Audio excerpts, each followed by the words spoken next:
For all we know, Earth is the only place in the universe where life appeared. This makes the mystery of our existence even more puzzling.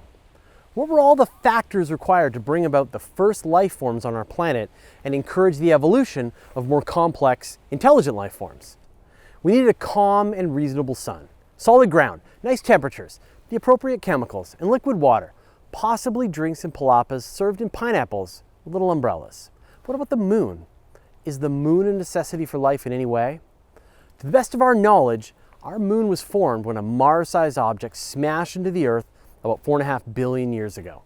This enormous collision spun out a cloud of debris that coalesced into the moon we know and love today.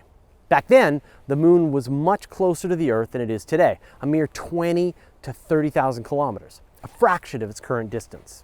If you could have stood on the surface of the Earth, the moon would have looked 10 to 20 times bigger than we see it today. But nobody did, because the Earth was a molten ball of red-hot magma, tasty lava through and through. Life emerged 3.8 billion years ago, pretty much the day after Earth had cooled down to the point that it was possible for life to form. Scientists think that it first formed in the oceans, where there were adequate temperatures and abundant water as a solvent for life's chemicals to mix. The effect of gravity is a cube of its distance. When the moon was closer, the power of its gravity to pull the Earth's water around was more ferocious.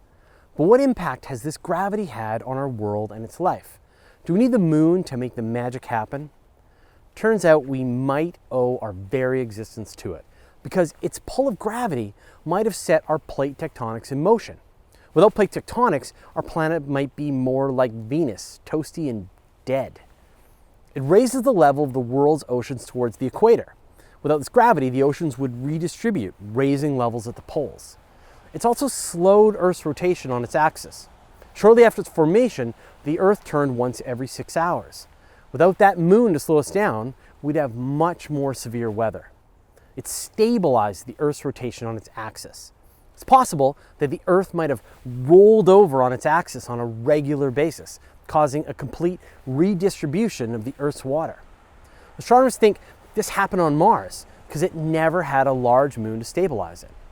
But the biggest impact on the moon has on life is through tides, that regular movement of water that exposes the land at the edge of the ocean and then covers it again just a few hours later. This could have encouraged life to adapt and move from the oceans to land.